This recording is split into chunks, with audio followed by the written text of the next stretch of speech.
오늘은 종교개혁 507주년을 맞는 주일입니다. 507년 전인 1517년 10월 31일에 마틴 루터가 가톨릭 교회 부정부패에 맞서 비텐베르크 성당 정문에 95개조의 반박문을 붙이며 개혁의 깃발을 높이던 바로 그날이 오늘입니다. 개신교의 탄생일이라 할 수 있습니다. 마틴 루터의 종교개혁 이전에도 이미 가톨릭의 부패와 타락에 맞서 개혁을 부르짖다 죽임을 당한 이들이 많이 있었습니다.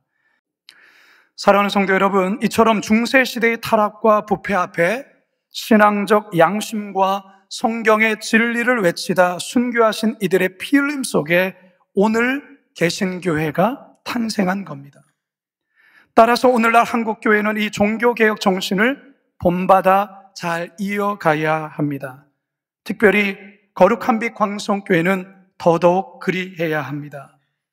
바라기는 507주년 종교개혁주를 맞아 우리 모두가 종교개혁의 정신이 무엇인지를 다시 한번 깊이 깨닫고 그 정신을 따라 살아가리라 결단하시는 성도님들 다 되시기를 간절히 소망합니다.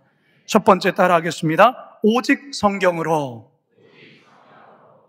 종교개혁가들이 한결같이 외쳤던 3대 정신이 있습니다. 그 가운데서 가장 첫 번째가 바로 오직 성경으로, 솔라 스크립투라입니다. 그렇다면 왜 종교개혁가들은 다른 어떤 것보다 우선적으로 오직 성경을 외쳤을까? 그 이유는 중세교회 타락의 핵심에는 무엇보다 성경에 대한 왜곡과 성경에 대한 무지였기 때문에 그렇게 했습니다. 당시 성경은 모두 라틴어로 기록되어 있었기 때문에 교인들이 그것을 읽거나 해석해낼 수가 없었습니다. 그렇기 때문에 오직 신부들이 전하는 말만 의존해야 했던 것입니다. 그런데 더 큰 문제는 신부들 중에도 성경을 제대로 이해하는 성직자가 그리 많지 않았다는 것입니다. 그러다 보니 성경에도 없는 여러 말들과 교리, 주장들이 마치 성경에 있는 것이냐 설교하며 가르쳐줬던 것입니다. 면죄부를 구입함으로 연옥에 있는 이들이 천국으로 옮겨간다는 주장은 엉터리 주장입니다. 성경에는 그런 이야기가, 그런 내용이 나와 있지 않습니다. 당시 교회는 베드로 성당을 짓는 데 많은 돈이 필요했고 그 돈을 거두기 위해 면죄부를 판매했는데 성경으로 이것을 정당화했던 것입니다. 마틴 루터는 여기에 대한 분노를 가지고 95개조 반박문을 교회 정문에 붙이며 교황으로 하여금 이에 대한 답변을 요구했던 것입니다. 결국 교황청은 루터를 파문했고 이로 인해 본격적인 종교개혁이 시작되었습니다. 루터는 성도들이 성경을 자유롭게 읽고 그것을 이해해야 된다고 생각했습니다. 그래서 자국어인 독일어로 성경을 번역하는 일에 평생을 헌신하였고 결국 독일어로 성경이 번역되자 그것이 많은 사람들에게 읽혀지면서 종교개혁의 불길은 삽시간에 온 유럽을 강타하게 됩니다.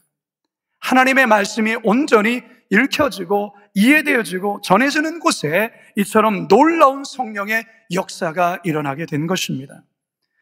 초대교회도 마찬가지였습니다. 오순절날 마가의 다락방에 성령이 임하셨고 120명의 성도들이 성령 안에 변화되었고 그때 베드로가 일어나서 설교를 하자 3,000명의 사람들이 회심하게 되었습니다. 회심한 이들이 이후의 삶은 오직 성경으로 하나님의 말씀에 기준된 삶을 살아가게 됩니다. 이 하나님의 말씀을 사도들이 가르쳤고 초대교회 성도들은 그 받은 말씀대로 따라 살았습니다. 사도행전 2장 41절과 42절 상반절입니다. 시작. 그 말을 받은 사람들은 세례를 받으며 이날의 신도의 수가 3,000이나 더하더라. 그들이 사도의 가르침을 받아. 때론 하나님의 말씀 때문에 사도들도 그렇고 성도들도 핍박과 고난을 받았지만 그 핍박과 고난을 두려워하지 않았습니다. 사도행전 4장 18절과 19절 시작. 그들을 불러 경고하여 도무지 예수의 이름으로 말하지도 말고 가르치지도 말라 하니 베드로와 요한이 대답하여 이르되 하나님 앞에서 너희의 말을 듣는 것이 하나님의 말씀을 듣는 것보다 옳은가 판단하라. 이러한 박해와 이러한 극심한 시련 가운데서도 사도들과 초대교회 성도들은 하나님의 말씀을 더욱더 담대하게 전하게 해달라고 하나님께 기도합니다. 그게 오늘 우리가 읽은 본문의 내용입니다. 29절입니다. 시작. 주여, 이제도 그들의 위협함을 굽어 보시었고 또 종들로 하여금 담대히 하나님의 말씀을 전하게 하여 주시오며. 종교개혁을 일으켰던 마틴 루터도 그랬습니다. 루터가 종교개혁을 시작하고 4년이 지난 1521년 4월 카를 5세 황제가 마틴 루터를 보름수 제국회의에 소환해 신문하면서 그동안 주장해왔던 그 주장을 철회하라고 협박하고 위협합니다. 그때 루터는 당당하게 이렇게 대답을 하죠. 내 양심은 하나님의 말씀에 사로잡혀 있습니다. 나는 아무것도 처리할 수 없고 또 그럴 생각도 없습니다.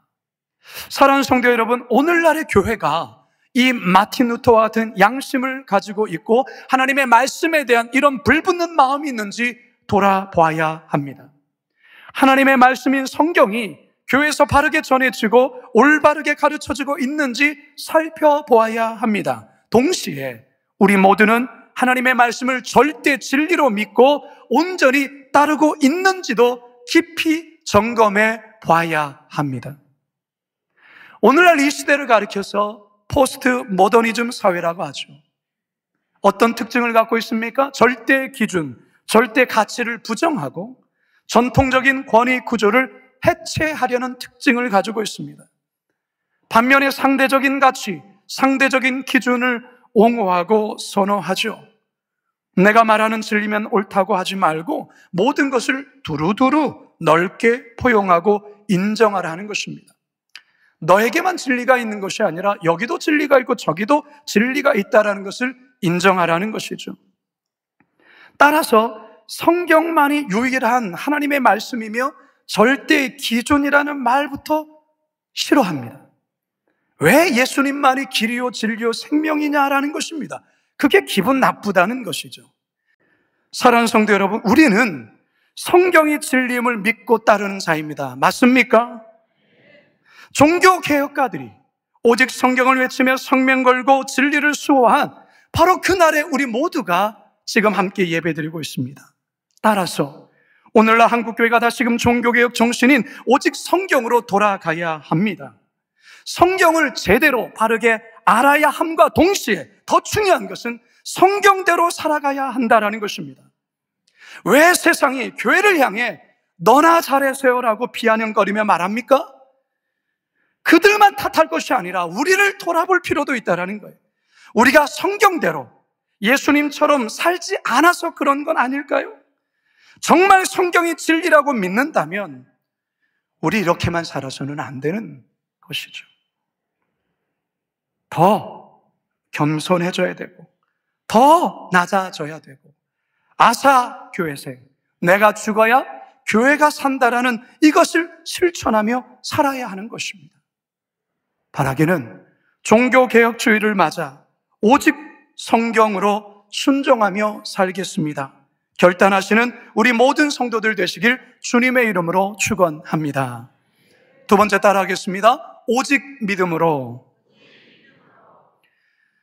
제가 최근에 종교개혁과 관련된 신간 책을 좀 선물로 받았습니다. 책 제목이 어두운 시대 속에서도 포기할 수 없는 교회, 루터를 말한다, 루터를 말하다라는 책인데요. 이 책은 현재 독일에서 장기 선교사로 헌신하고 있는 23분의 선교사님들이 함께 저술한 책입니다.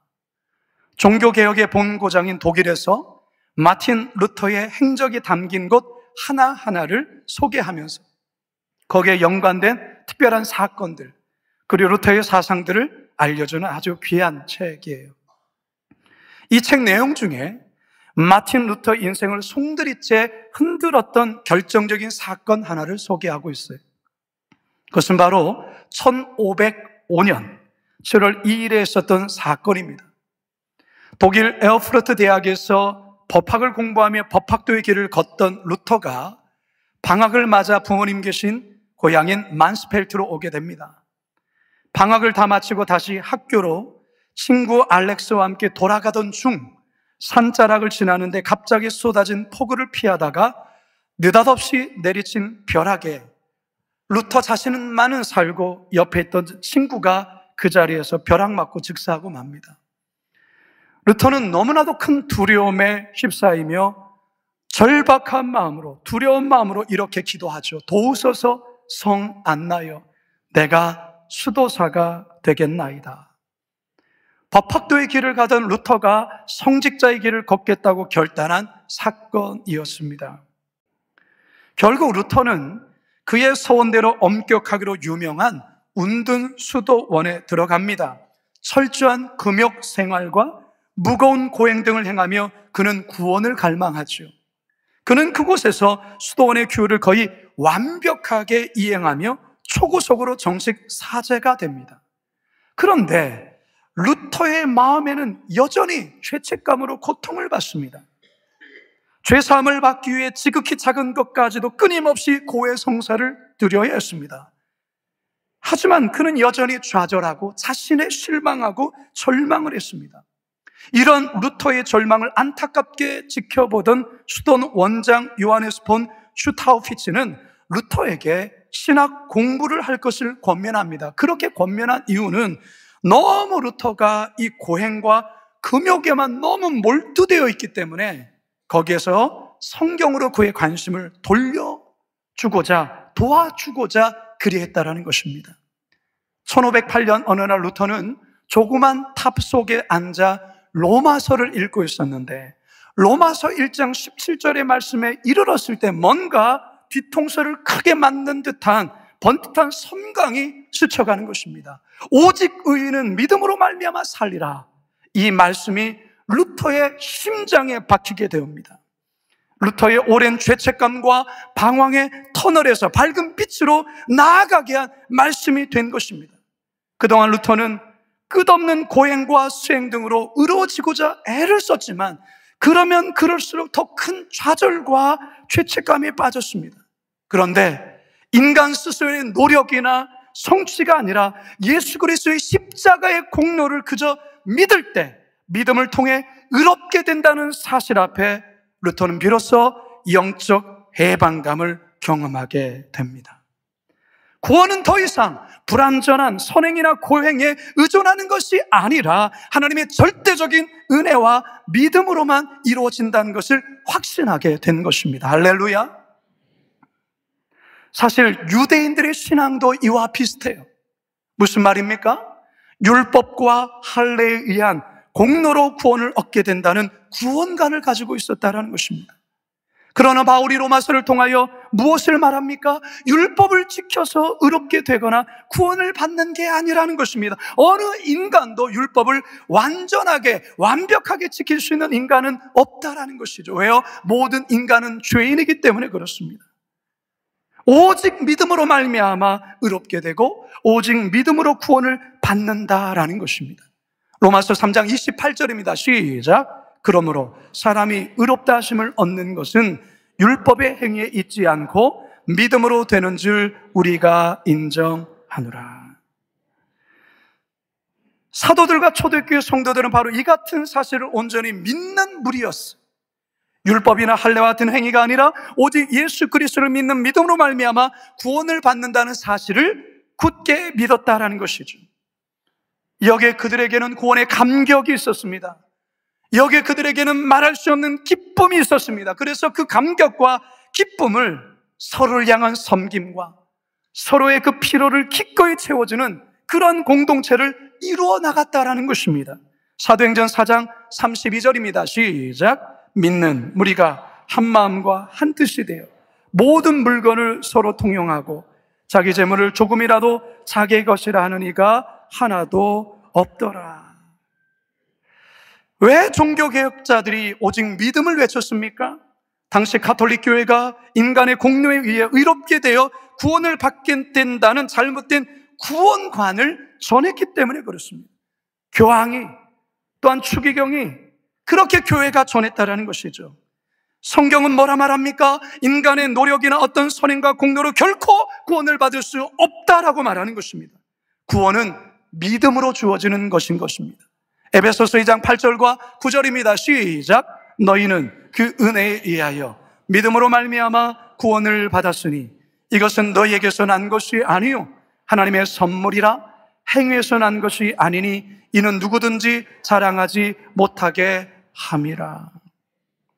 자, 그런데 여기서 아주 중요한 한 가지가 있습니다. 오랫동안 우리는 믿음으로 말미암아 구원을 얻는다라는 이 기독교의 진리에 대해서 우리가 때로는 자칫 오해하며 때로는 이기적인 생각 속에 이것을 잘못 해석하며 적용할 때가 있었습니다. 믿음으로 구원을 얻는다. 그것은 우리의 행실과 우리의 행위와는 아무 상관이 없다. 그저 머리로만 이해하고 입으로만 시인하는 그런 신앙으로 살아가는 경우들이 있다는 것입니다. 한국교회가 오직 믿음을 삶의 변화나 사회적 책임 없이 그저 신앙 고백적 차원에서만 그렇게 이해하고 또한 그것 때문에 믿음 따로 삶 따로의 그런 이중적인 크리스찬들이 많이 배출되었다는 것입니다. 이것은 결코 기독교가 말하는 바른 믿음과 바른 신앙이 아닙니다. 오직 믿음을 외치는 자들의 삶에는 반드시 선행과 나눔이 실천되어야 하는 것입니다. 초대교회가 그랬습니다. 우리의 공로와 우리의 선행과 우리의 의로움으로 구원을 받는 것은 아니지만 믿음으로 말미암아 구원받은 자들의 삶에는 당연히 따르는 것은 그 삶의 선행과 나눔의 실천이라는 것입니다. 이것이 억지로 강요해서 되어진 것이 아니고 자발적으로 말할 수 없는 기쁨과 감격 속에 이루어졌기 때문에 세상의 그 어떤 단체와 비교할 수 없는 놀라운 역사가 기독 공동체 가운데 있었던 것입니다. 그게 바로 교회입니다. 진짜 믿는 자에게는 믿는 자다운 삶의 향기가 반드시 있는 거예요. 생화와 조화는 다릅니다. 얼핏 보면은 똑같이 생겼지만 생화에게는 그 향기나는 꽃의 향기가 있지만 조화에게는 그것이 없는 것이죠. 물론 인위적인 냄새를 입히면 냄새가 날 수 있겠지만 진짜 생화에서 나는 그 냄새는 생명력의 냄새는 없는 것이죠.